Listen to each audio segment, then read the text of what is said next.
Okay guys, I'm going to show you how to replace the battery in one of these. So the reason why I'm changing this out is because even though I'm close to the door, it's not always unlocking, and I know that it's running out of battery. These things burn through batteries pretty quick. I'd say probably every 6 months or something like that. So what you do, open the back up, take this key out. There's a little notch right there. You see the little notch? Okay, you're gonna stick this key in there and you're gonna turn it, okay? So don't go too far, too deep. Just put the tip in, and then it starts to open up like that, okay? Once you kind of got it open, you take your hands and voila, okay? It's open. Now you gotta get that battery out.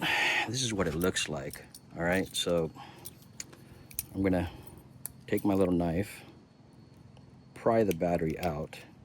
Oops, try not to take anything else out with it, just the battery.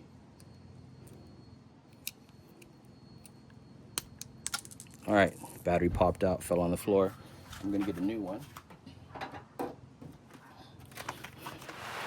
This is the new battery, guys.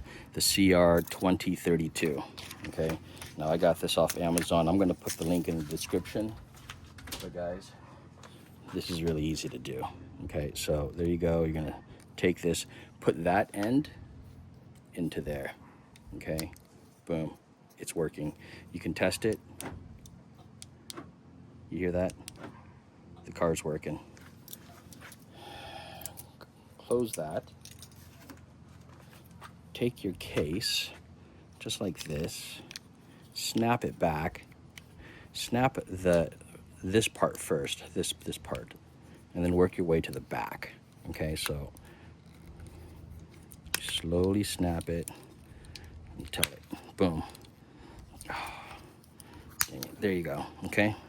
It's all good, just like that, guys. So the remote control is working. Take this key, put that back in, and you're good to go, okay? So there's that little switch there on the back, and give it one of these, guys. I appreciate it.